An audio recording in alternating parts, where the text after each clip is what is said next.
This is your News Source Evening Bulletin for today, Monday, the 8th day of June in the year 2020. I'm Gordon Mosley. Here is what we're tracking tonight. The final statement of recount was tabulated just before noon today, bringing an end to the recount of ballots and tabulation of votes cast at the 2nd of March elections. Based on the undeclared results, the People's Progressive Party has picked up 50.69% of the votes cast, while its closest rival, the APNU-AFC coalition, bagged 47.34% of the votes. In total, based on the tabulation, the PPP won 233,336 votes, while 217,920 persons voted for the APNU-AFC coalition. The remaining small parties together won 8,852 votes, with the Liberty and Justice Party leading that pack with 2,657 votes. A total of 4,211 ballots were rejected. PPP executive and party agent Anil Nandlal said the recount has proven that it is indeed the PPP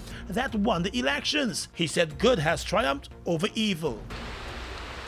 This exercise demonstrates that democracy and the rule of law are still alive and prevailing in our country, despite attempts to derail the democratic process, despite attempts to thwart the will of the people. What we saw with the conclusion of this exercise is that good triumphed over evil. What we saw was the rule of law prevailing over anarchy and democracy prevailing over thuggery. Mr. Nandlal said it must be noted that there are still other components of the exercise that must be completed before a final declaration could be made. That the exercise is far from completed. There are more components which are to be undertaken and executed in accordance with the law and in accordance with the order executed by GCOM and which governs the exercise. The Chief Elections Officer will now have to compile a report on the tabulation and the observations during the recount and forward that report to the Elections Commission. The CARICOM high-level team is also expected to compile its own report on the recount process and forward that too to the Commission. The Elections Commission will have to study the reports before a final declaration is made, which will pave the way for the presidential swearing-in. But even with the process moving forward, the APNU-AFC appears to be holding out with its claims of electoral fraud. In a statement, the party said GCOM may need to remove all of the votes that cannot be validated from the recount. Party Executive Joe Harmon. In the first phase of the process, the fourth stage is not even complete, and so I call on all Guyanese to remain calm and not to be incensed by insensitive comments that are made by the People's Progressive Party and their supporters, claiming victory. That's certainly not the case. We are satisfied that when all is taken into consideration, that the APNU-AFC will come out the victor. We are convinced that once all of these anomalies are removed, you will get the true reflection of what is the will of the Guyanese. The APNU-AFC has pointed to a large number of anomalies uncovered during the recount that it believes brings the entire elections into question. Mr. Harmon said the APNU-AFC will not accept results with tabulated votes that cannot be validated. The recount of votes was triggered by President David Granger following protests from the other parties over the declared Region 4 results. Those results, which were tabulated and announced by Returning Officer Clement Mingo, swung the elections in favor of the APNU-AFC. Mingo was accused of using bloated figures to tabulate the results to the benefit of the APNU-AFC. Mingo's declarations were deemed not credible by local and foreign observers, and the U.S. threatened sanctions against any government that was sworn in on results that were not credible. Guyana went to the polls on the 2nd of March and is awaiting final results more than 3 months later. More news coming up in just a moment. We all want to stay in touch, right? Now, even more than ever before. So to keep your connection strong, GTT is going 2 for 2. Combine GTT mobile and home internet services and we'll give you 2 gigs of free mobile data each month. With 2 GTT services, you're fully connected at home and on the go. Visit us online at gtt.co.gy/2for2 to learn more and start doing more with 2 for 2 from GTT. Stay safe, stay strong, Guyana. We're in this together.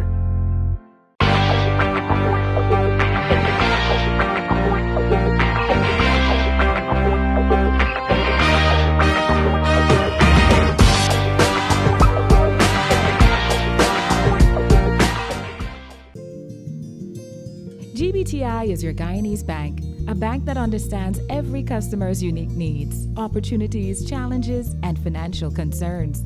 At GBTI, we see you for you.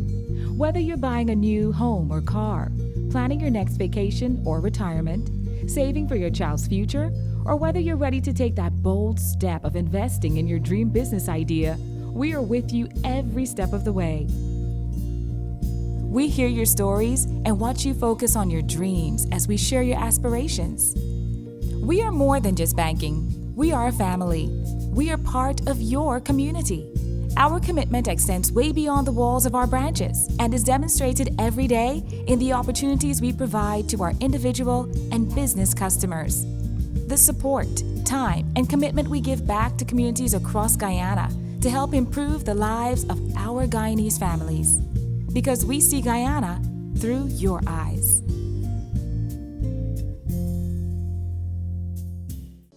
Parents and guardians, you are encouraged to tune in to the Guyana Learning Channel, Cable 29 or Channel 42 for daily educational and interactive learning sessions. The nursery program airs from 6 hours to 9 hours. Primary programs from 9 hours to 12 noon. We also air informative documentaries from 12 noon to 13 hours, and our secondary level programs are aired from 13 hours to 15 hours. Please continue to listen to our radio broadcasts. The interactive radio instruction for grades 1 to 3 daily on Voice of Guyana from 9 hours 30 to 10 hours for grade 1 pupils, from 10 hours 30 to 11 hours for grade 2s, and 13 hours to 13 hours 30 for grade 3 pupils. Please remember to tune in to benefit from these educational opportunities. A message from the Ministry of Education. The following is an important message from the Ministry of Public Health. You can prevent the spread of the COVID-19 virus. If you have the following symptoms: coughing, fever, or difficulty breathing, please stay home. If you don't have these symptoms, then practice social distancing. Avoid crowds. When in a group, keep a distance of at least 3 feet between yourself and other persons. Please wash your hands with soap regularly or use hand sanitizers. The Ministry of Public Health has a hotline to provide information on the coronavirus. Members of the public can call 227-4986 or 624-3067. Welcome back. Presidential candidate for the People's Progressive Party's Civic Air Finale, while upbeat and in a celebratory mood last evening, reminded that the exercise with regards to the vote recount is not completed until there is a final declaration by the Guyana Elections Commission. But in an interview with reporters, Mr. Ali said that citizens need to now work together to move Guyana forward. And I want to assure all Guyanese that as we move towards the next stage of having the report submitted and a declaration, we must act in a responsible manner. We must act in a manner that our countrymen and women expect us to act in as leaders.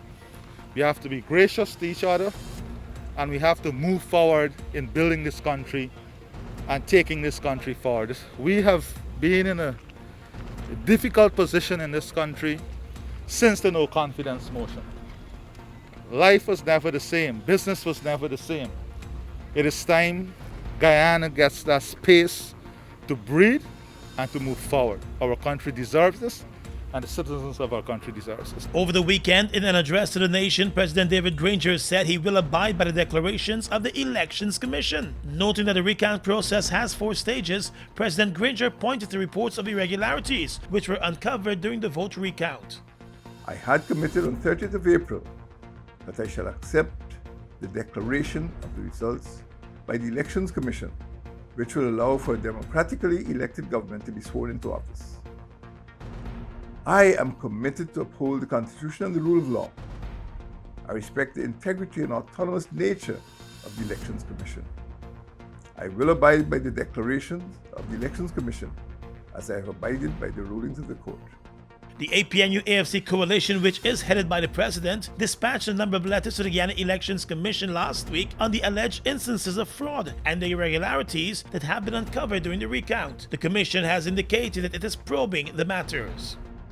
Well-respected statesman and former Guyanese diplomat Sir Sridat Ramphal has made an appeal for citizens of Guyana not to descend into darkness of denial of rule of law and regularity as the election recount process nears an end. In his statement, Sir Sridat said citizens of Guyana owe it to themselves, to the Caribbean community which they have helped to bring to life, and to the wider global community whose respect they have earned as an enlightened democratic state, not to debase themselves by descent into the pit of lawlessness. He called for lawfulness to prevail across the country, noting that if it doesn't, all of Guyana and its people are imperiled. The former Attorney General and former Minister of Foreign Affairs reminded that in a matter of weeks, Guyana will be appearing before the International Court of Justice against Venezuela's menace to our national patrimony. He said almost 3/4 of Guyana of land and sea is under threat, and the country must be protected with clean and united hands. Sir Sridat is heading the Guyana team that will appear before the International Court of Justice.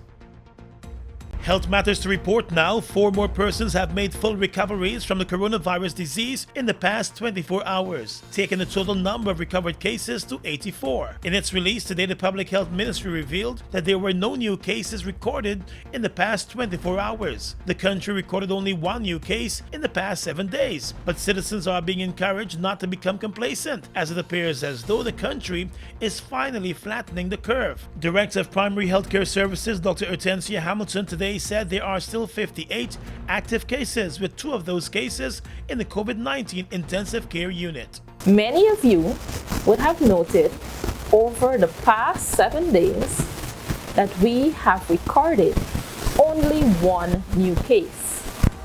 This does not mean, however, that we can return to business as usual.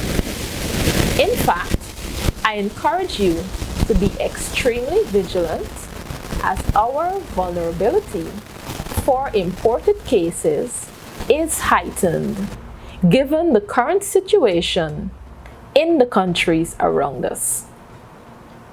In the last 24 hours, Brazil recorded 30,830 new cases and 1,127 deaths. Suriname now has 90 positive cases, with 8 new cases in the last 24 hours. And in neighboring Venezuela, there are 58 new cases. According to Dr. Hamilton, once the guidelines are followed, there will be the limiting of transmission and the flattening of the curve, making Guyana's return to normalcy sooner than later. We continue to encourage all Guyanese to utilize the services available to you and call the hotline. Make contact with the health facility nearest to you or visit one of the COVID-19 facilities if you are experiencing any symptoms of COVID-19 or if you have been in contact with someone who tested positive. Guyana recorded its first case of the coronavirus back in March. In the field of education, the Guyana Teachers Union remains opposed to the reopening of schools at this time and the sitting of examinations in July. The union is now encouraging teachers to stay at home and conduct classes virtually. In a statement this morning, on the morning when many teachers returned to the classroom to prepare for next week's reopening for students, the GTU said with the coronavirus situation in Guyana still fluid, it believes the well-being of teachers and students is at risk. According to the union, teachers are being advised to remain in the safety of their homes and continue to give virtual support to learners as they finalize their preparations for their respective examinations. The union said there should be no sense of guilt felt by teachers since the union's recommendations to have the examinations written at a later date fell on deaf ears. While the Guyana government opposed the sitting of the CXC examinations at this time, other regional governments approved the July timetable, outvoting Guyana and 3 others who objected. That vote gives CXC the all clear to move ahead with the July plans. The Education Ministry has also explained that when it comes to the common entrance exams, delaying that examination to a later date in the year, as proposed by the union, would have created problems with classes in the new school year, which begins in September. The ministry has assured that systems will be in place to ensure the safety of teachers and students during their return to the classroom. Still, the teachers' union said it is not supportive of the move, and it is reminding teachers who object to going to school at this time that if there is any victimization, the union will fight on their behalf. A check of schools around the city this morning found several teachers at school. Many of them were meeting and planning for the reopening to students next week. Well, after being stranded in the United States for over 2 months because of the coronavirus pandemic, the first group of Guyanese nationals to be repatriated arrived at the Chedijagan airport on Saturday on an Eastern Airlines flight from Miami. They were greeted upon their arrival by health officials and were sanitized upon leaving the aircraft. 137 persons arrived on the flight and expressed relief to be home. All of the Guyanese nationals who arrived on the flight would have tested negative for the coronavirus. They had to submit themselves for a test and provide the results to the local authorities before coming home. Under the repatriation guidelines, all returning nationals are required to home quarantine for 7 days and to follow the necessary public health guidelines as dictated by the National COVID-19 Task Force. There are more than 500 Guyanese nationals still to return home from different countries. The authorities have indicated that the repatriation flights will be done twice per week, and the returning citizens will have to stand the cost of the flight home. The public health minister and the director of the Guyana Civil Aviation Authority were among the officials at the airport to overlook the first repatriation flight. While U.S. registered carrier American Airlines has indicated to the Guyanese authorities that it wants to restart its services to Guyana from New York and Miami from the 7th of July. The Guyana Civil Aviation Authority has told flight operators that it plans a phased reopening of the country's 2 international airports on the 1st of July. Under the first phase of the reopening plan, there will be limited flights catering for Guyanese citizens, permanent residents, international workers, diplomats, and repatriation flights. American Airlines is hoping to be granted full approval to restart its service 6 days after Guyana begins the phased reopening of the airports. Over the weekend, the Director General of the Guyana Civil Aviation Authority, Egbert Field, told reporters that when the airports reopen, there will be strict health and safety guidelines in place to protect passengers and airport workers from the coronavirus. He said a draft document is being prepared that will outline all the protocols and procedures that will have to be followed by airport staff and airline crews. Penalties could possibly be faced by persons who run foul of the regulations. Already, the Chedijagan International Airport has put a number of systems in place, including self-check-in kiosk and full-body infrared scanners. The airport also plans to ensure strict distancing guidelines by passengers and staff. Guyana closed its airport to international passenger flights back in March, following the first case of the coronavirus. Across the region is coming up next. Wondering how you can access free learning materials for your children? Parents and guardians, please visit the Ministry of Education's website at www.education.gov.gy to access textbooks, past papers, and practice tests to keep your child engaged in continuous learning. When you have accessed the site, go to the Students tab, wait for a second, and choose the appropriate option. You now have access to the resources you need. You are encouraged to take advantage of this opportunity as we strive to provide the best education for the nation's children. A message from the Ministry of Education. They've made a positive impact on the heavy-duty transportation industry in Guyana since they've arrived. Guyanese are amazed at their power, durability, efficiency, and superior handling capabilities. These are brand new trucks, manufactured in partnership with German, Italian, and French companies. They have a powerful reputation for operating under very adverse Guyanese conditions and come with full after-sales service and spare parts. They're the most sought-after trucks today, with over 500 units in Guyana, and they're available in over 100 countries, including South America and the Caribbean.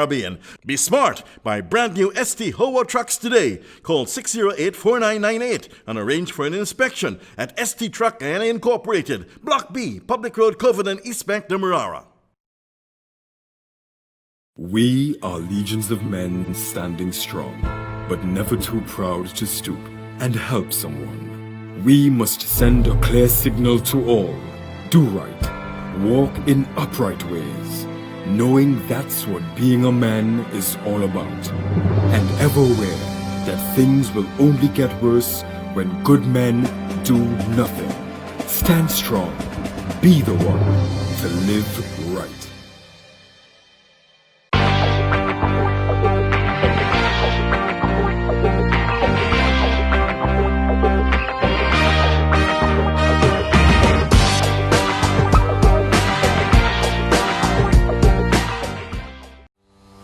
Are you washing your hands correctly?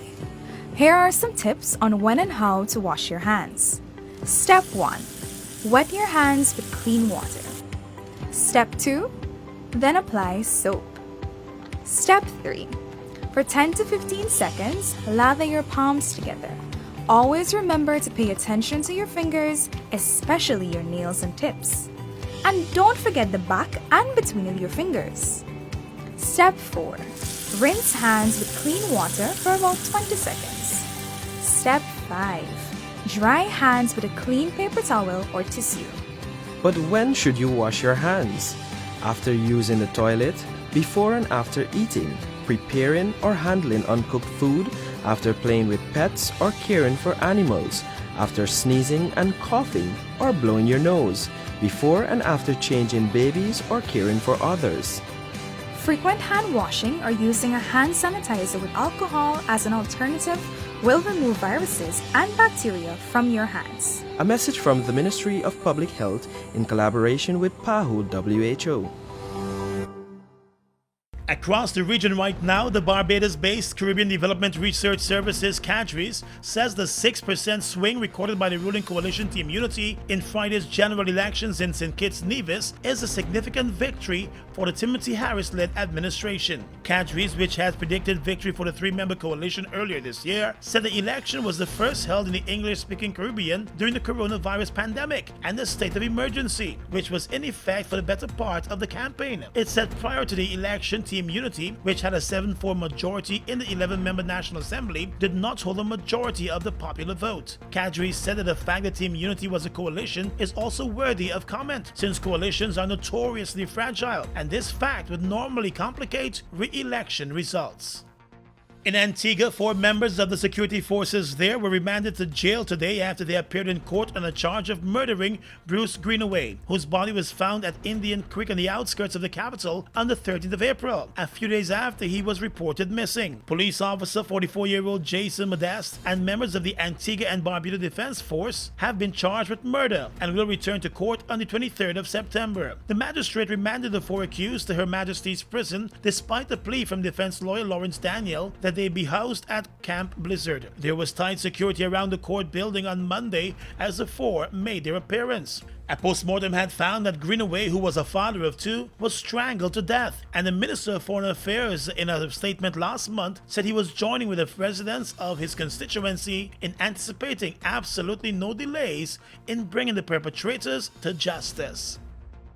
And finally tonight, international news. The World Health Organization has called on Brazil to share information about the country's outbreak of the coronavirus in a consistent and transparent way. Brazil has the world's second highest number of cases and has recently had more new deaths than any other nation. But authorities have been criticized after months of COVID-19 data were removed from a government website. The WHO's Health Emergencies Chief Michael Ryan told reporters it was vital that information was shared with the agency and with Brazil's citizens to keep them safe. Brazil's health ministry has said it will now only be reporting cases and deaths for the past 24 hours, no longer giving a total figure as most countries do. Brazilian President Jair Bolsonaro said the cumulative data did not reflect the current picture. And that's your News Source Evening Bulletin for tonight. I'm Gordon Mosley reporting.